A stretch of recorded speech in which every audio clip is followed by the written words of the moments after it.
these things at home. One of my favorite times of the year to make things to sell is the fall. And the reason why is because it's actually covering a season and 2 holidays. So we have the fall in general. Everything is changing colors. People are working their way into Christmas, and they are also getting ready for Halloween and Thanksgiving. The great thing about all of these items, that will actually cover all 3 of those and be marketable for several months. And of course, all of these items will fall into that category of what people will spend money on, what they will splurge on. And you know from my past videos, that's going to be their kids, their grandkids, holidays, and decorating. So this time of the year is the perfect time of the year to either put some extra cash in your pocket or simply make some of these super cool builds for you and your friends. I have several builds to cover, so let's go ahead and dive into this first one. So while doing the research on the trending items from the big box stores, I noticed something kind of different this year. There's one item in particular that is being hit on hard, just in different styles, and that is pumpkins. Of course, every single year pumpkins will be hit on, but it seems like this year from the woodworking perspective, there are several different styles that are in, and that's good for us. But what I noticed is that almost every single one of these sites that I went to, they have everything staged up really nice on a front porch in different height levels of decoration. So instead of everything just being on the ground, they're raising these things up using different types of decoration to create depth. So when you're staging up your items, make sure to do the same thing. And one of the items that I will be covering in a bit will be perfect for, of course, selling, as well as staging your items in that manner. So this first one that I'm going to hit is from the OPB. Okay, so does this look familiar? We have pretty much covered something similar to this from the PB for every season.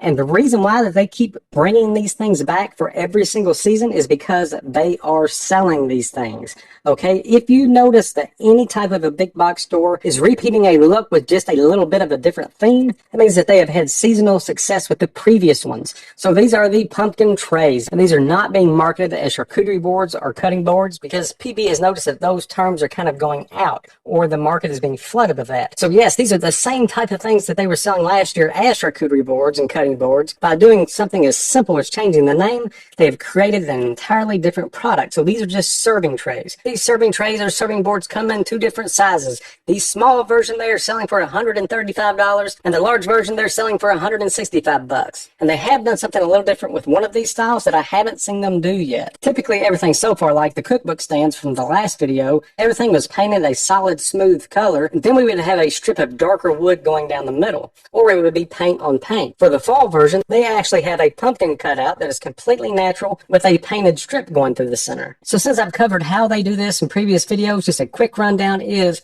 find a template of a pumpkin that you like. Any type of a design will work. It does not have to look identical to this. Just make sure that the stem is long enough on the template that you find that you can actually use it as a handle. And the handle is another little thing that they changed up with this. For the painted ones, they are going for what we call this modern rustic look. And instead of using grass string or twine like they have for the natural ones, they're actually using leather. You can pick up a bundle of this thin leather stripping for really cheap on Amazon, or your local big box store will probably sell the exact same material as real leather boot string. So once you have your template, you will just trace that out onto your material. Now these are a little bit larger. The small ones are 15 by 17 and the larger ones are 18 by 20. Now that's also counting the stem, but the base of this entire project is made out of pine. So we've discussed this in the last video. You can either glue up some 3/4 inch pine to make your base, or look at the pine shelving section of your local big box store. Again, oftentimes pine shelving is a lot cheaper than actually buying 3/4 inch material, and it comes in wider widths. So once you have your template on the material, stop.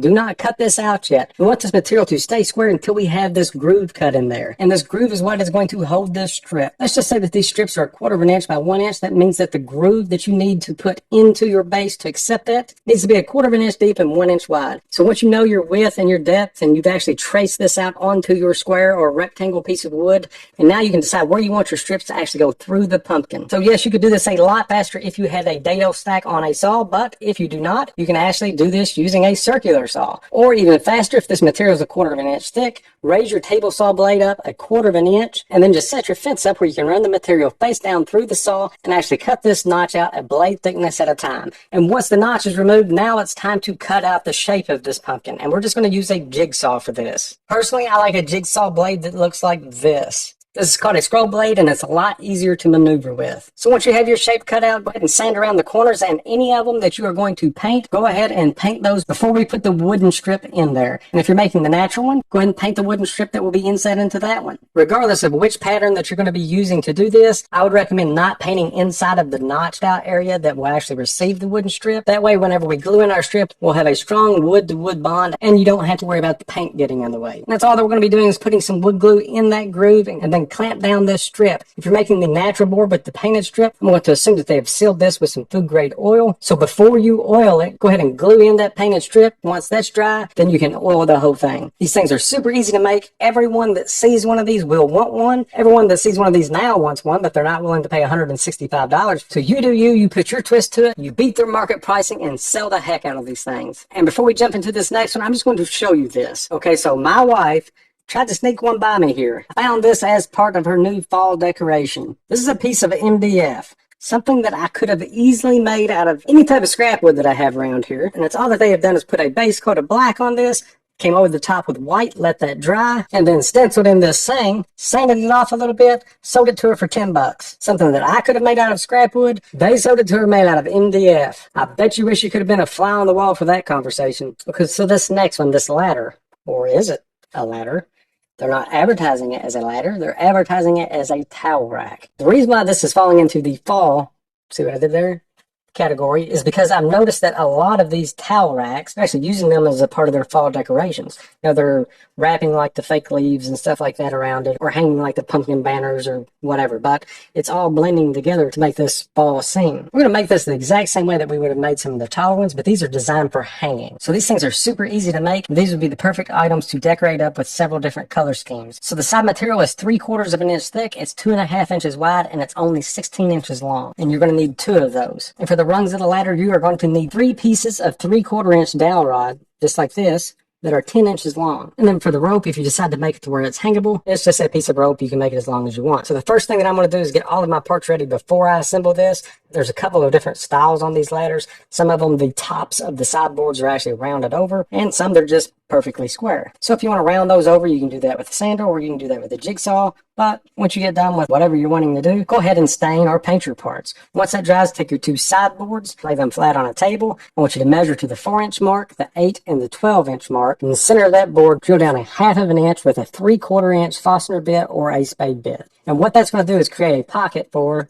this to sit in. So once you have that done on both sides, go ahead and put just a little bit of wood glue in each one of the pockets that you just drilled. Lay one of your sideboards flat, drop in your 10-inch rods, and then put your second sideboard on. And while you have it in that position, go ahead and just add a brad nail on the end of each one of those. Once that glue dries, it's not going anywhere. And then for adding this rope, whatever the diameter of the rope is that you have, increase about like 1/8 of an inch. Drill your hose down 1 inch from the top, run it through, tie a knot. Same thing for the other side, and you're done. It's as simple as that. They're wanting $25 to $30 for these things, and you could probably make it for less than $2. All right, so this next one, it is another kind of pumpkin-looking thing.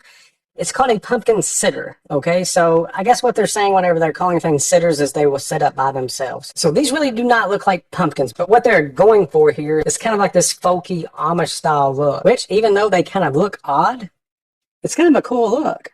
You know, it's different, and that is what this is all about, is creating something different. But this is super, super simple to make, and remember the material sizes that I'm about to tell you, because all those sizes will come into play for the last one where they've taken this idea and created a new product out of it. And to give you an example of what they did, I made this. Painted mine orange. I kind of like it.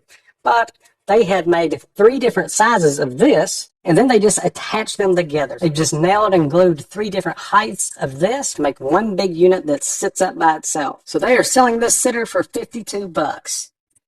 You can make it for a heck of a lot cheaper than that and sell it for a heck of a lot cheaper than that. So this entire thing is 10 inches wide by 25 inches tall. That's including the top of the stem. But there are no boards in this build that are actually 10 inches wide. If you notice that they are actually layered and offset to give it that width. It looks like the material that they're using here may be 6 to 8 inches wide, depending on the offset that you want. But honestly, this would make a perfect fence picket build. Okay, so 5.5 inch material. I would cut the tallest board right around 20 inches. The second one maybe around 14. And then the shortest one, it's a little bit more narrow than the other one. So maybe take 1 inch off the width of that. Cut that one right around 7 inches tall. And then as far as getting the shapes on these, it's a duplicated shape like this. That's all that they've done is made just a little arch, flattened it out a little bit, and then a sharp drop off. Why this design? I have no clue. You can change it up to any way that you would like. I'm just telling you how they did theirs. Then the rest is going to be painting it the way that you would like. They have a white on white and then an orange up front. Personally, if it were me, I would change it up a little bit. Maybe the back one be white, the middle one like a light gray, and then the bottom kind of like that distressed orange there. And then you would just glue and nail all of those together. As far as the stems, when I first saw this, I thought that they were actually inset into the wood, but they're not. If you take a close look at this, you can take any type of thin scrap wood that you have. Like for this example, I just used a piece of 1/4-inch plywood. But if you had a thin solid material, it would look a lot better. And I really like the way that they have kind of distressed this up. They've lightly whitewashed the stems and then sanded that back off, kind of giving it this dull look. The back and the middle stems look to be about 6 inches long, maybe with 4 inches of overhang. And the smallest one's a little bit thinner, a little shorter, maybe 4 to 5 inches. Glue, brad nail those on, and then distress the entire thing just along the edges. And then as far as decorating this thing up, that is up to you. They've just used grass string or a piece of twine and a little ribbon that says something about fall. But you can really decorate this up any way that you want. Again, super easy build. They want $56 for this thing. If you make it out of a fence picket, you would have $2 to $4 in it. You price these things at $25 to $30. I don't think that people would blink an eye. And if you haven't had a chance to check out our Patreon community or our Discord community, check that out. I'll throw a link in the description for both of those, but we are having a great time sharing our builds, talking about tools. You name it, we discuss it. So if that sounds like something that you're interested in, check it out, and we'll see you there. And so for this next one, do you remember at the beginning how I told you that people were staging up their decorations in different levels? Well, this is one of the ways that they are doing it. For a bench that is similar to this, they're wanting $180 for. So whenever I was doing the research and I first saw this, it reminded me of one of the styles of farmhouse benches that I used to make to sell with my harvest tables. So what I decided to do is just take that simple design and make a 2-foot bench out of it. Now the bench that they are selling here is made out of 3/4 of an inch material. So that kind of tells me that this is just intended to be a decorative piece and really not to be used as a bench all year round. So I decided to make mine out of 1.5 inch material. It's actually where I got the scraps to make this out of. So if you want to make a bench and a pumpkin, buy a 2x10 and a fence picket. It'll make more sense here in a minute. And you can make both. But by using 1.5 inch material for the seat as well as the legs, it's going to make this thing super sturdy. So not only can you use it for your staging and your decor, you can actually use it as a bench. This is a super easy build, but if you would like the plans for this, I'll throw those in the Etsy shop as well, and the link in the description. So to make this, start off with your 2x10, which is actually 9 1/4 inches wide. Go ahead and cut off those rounded edges and make it a solid 9 inches wide. So now let's go ahead and start by cutting our parts from our now 1.5 inch by 9 inch board. The bench top, or the seat itself, is 24 inches long, so you'll need a 24-inch piece of that. And then the legs, we'll need 2 boards cut at 18 inches. And that's all that we need from that board. Now let's cut our fence picket into a 4-inch strip. From that 4-inch strip, cut 2 boards that are 24 inches long. That's going to make up the 2 aprons or side boards. Then with the last part of that 4-inch strip, let's go ahead and cut this little shelf or leg support, whatever that you would like to call it, and that's going to be 17 inches long. Then you'll have a long strip of wood left from the fence picket that's going to be like 1 inch, 1.25 inches wide, however thick it was to start with. Let's take that board and cut 2 8-inch sections that will act as this shelf support. And now let's go ahead and make our legs out of those 18-inch boards. First thing that you need to do is at the very top, you need to cut a 10-degree bevel. Then at the very bottom, you'll need to cut an opposite 10-degree bevel. These 10-degree bevels are what allow us to have this pitch and the bench to still stay sturdy and flat. So once those are cut, let's take our bottom and cut our design into it. That's all that I did was measure over 1.5 inches on each side, made a mark, measured up 5 inches and over 3 inches,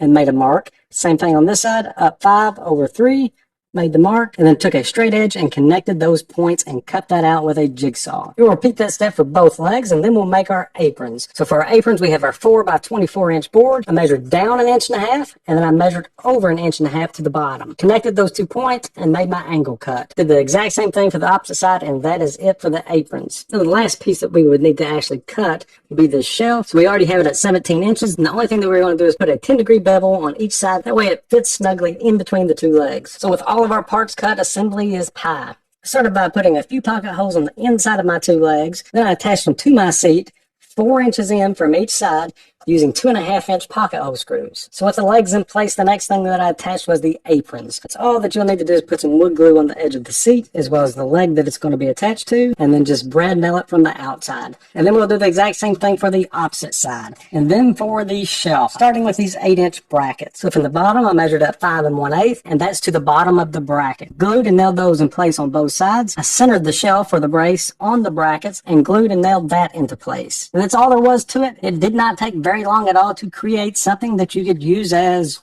decoration or an actual piece of furniture. So they're wanting $180 for something like this that you can technically build for less than $15.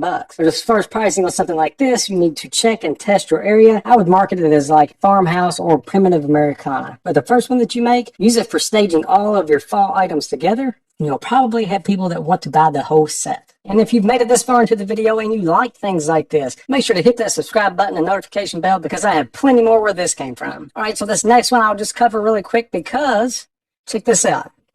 Do those look familiar? It's just they're not all fastened together. So this is not a pumpkin sitter. They are marketing these as pumpkin plaques. The difference is these actually have sayings on them. That is the only difference. So they've taken the exact same design and made two different products out of it. Pretty smart. But for those exact same dimensions that I gave you earlier, use those because they did. And like we had talked about in the past, there's a couple of different ways that you can get this lettering. You can go on Amazon, buy the stencils for these sayings, or they don't even have to be sayings. They can just be fall pictures. It could be leaves or something like that. Or for those out there that have a laser engraver, you can do what I'm doing now. I have one set up in my Thunder laser, so let's go ahead and check that out. And this is how it turned out. Pretty cool, I think. So if you have access to a laser, it will definitely give you a more clean, polished look. If not, use stencils. I mean, they did, and they're selling this size for $20 a piece. Just thought I'd throw this one in there. This is an example of how they thought outside of the box to turn one product technically into 4 different products. Well, this was a hard episode to pick items out to cover because we were kind of early into the fall. But as we get deeper in the fall, more products will be released. And if those items catch my eye, I will make sure to cover those for you. If you're a Patreon or Discord member and you have an idea, shoot it to the ideas channel that we had there. So as you've seen by some of these odd-shaped, almost abstract items that these huge companies are selling as fall decor, it's just a reminder that every person out there has different tastes and every person sees something different. So even if you come up with a design that you're afraid to put out that people may think that it looks odd or is different or it's not traditional, that is what you want and that is what people actually want. Look at your great artists and the different styles of art that they create, and then you also have buyers for each style of that art. But just think about that. Keep that in mind. Put your own ideas, your own twist to your builds, and you may be surprised